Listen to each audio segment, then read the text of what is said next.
Good day, folks. Welcome back to another time video. This is our second pattern of the 21-22 tying season. This we are calling the Hemophiliac Bloodworm. It is tied with our new hemoglobin window tint. Pretty deadly stuff. Wicked color for chironomid larva patterns. And we're going to add a little bit more to this one to make it fairly realistic. Check out the Instagram post if you haven't seen it.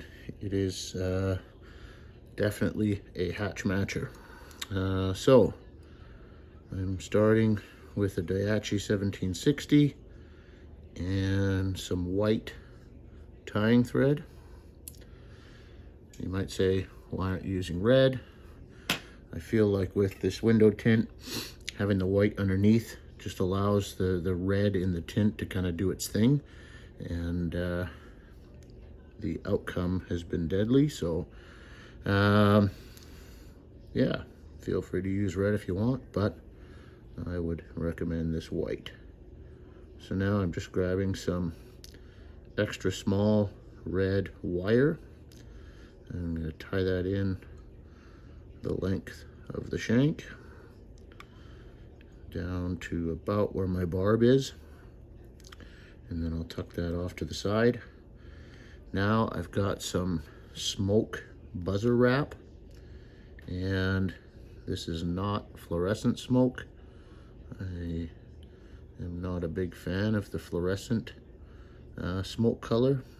Didn't seem to produce as well when it first came out. We managed to get this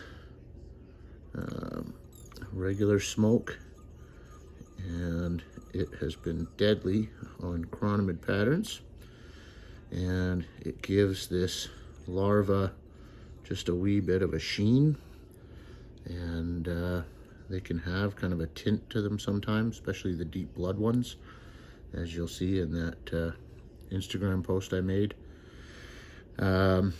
Put it side by side with a natural, and they look pretty darn close. So this is the window tint. We've got it in the strips just like the ASB, and it does have a backing on it that I take off, and I've had a bunch of questions on how to take that backing off. All I do is grab about this much of it and just squish it in my fingers back and forth, and that loosens the two pieces. Then I tear it off. So just to keep this fly, I don't taper my bloodworms. Bloodworms aren't tapered naturally, so I just try to keep them the same width all the way through. So I'm just gonna grab a hold of that stuff right on top, on the side, wherever you want, and we're gonna tie it down into the bend, right where I left everything else off. And then as I come back up, just going to keep my wraps somewhat nice and even. Not too worried about covering up everything, but kind of something like that. Now we just got to wrap everything. So the first thing is the last thing we tied in, which is the window tint. So not really overlapping this, just kind of keeping it side by side. Maybe overlapping the edges just a touch. Now, if you just wanted to tie a bloodworm with this and no buzzer wrap over top, it will crush, I have no doubt. If you look at that color, it is bang on that deep blood red color a lot of the larvae are, so it would work just fine.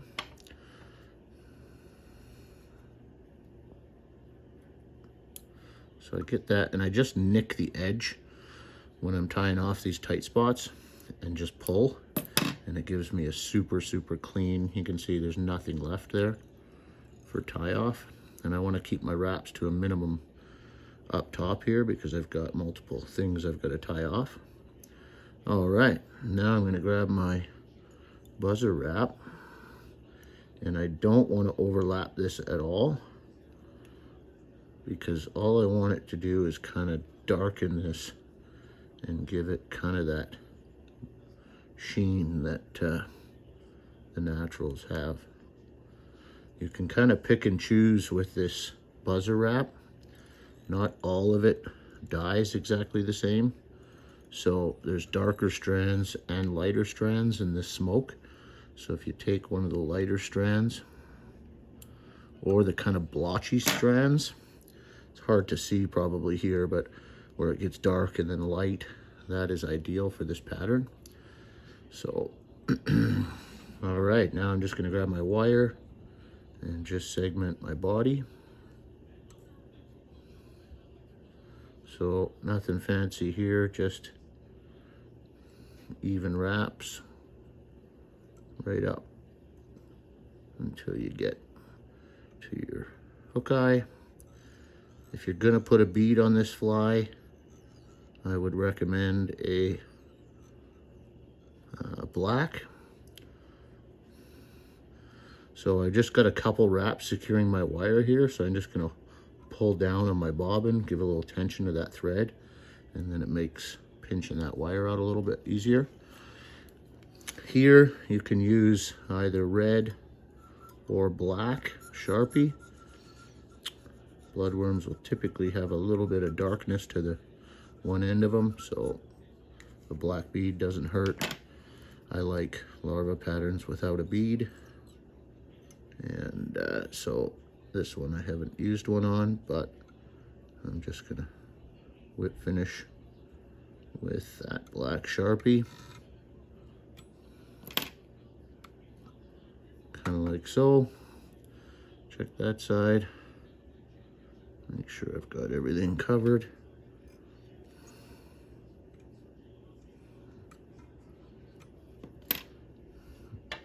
Bada bing, bada boom. So that's it. So for multiple materials, it still stays pretty slim.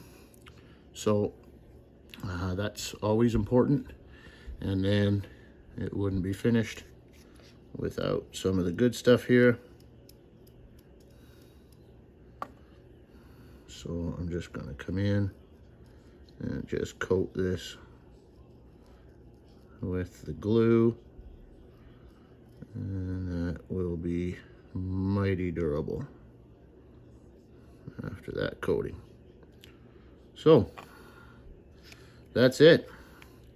That is the Hemophiliac Bloodworm. Pretty deadly, sick color, just gets that deep, rich red with a little bit of that gray over top to kind of dumb it down and shine it up at the same time. But that's a deadly one. So get yourself some tint, tie some of these up, and a hank of this stuff if you're a tire. Just tie in to fill your box. Will probably last you multiple seasons. So get some, twist them up, fish them, and keep them near the bottom. That's all there is to this one. Thanks very much for watching. Give us a thumbs up if you liked it. Subscribe if you haven't. And until the next one, cheers and tight lines.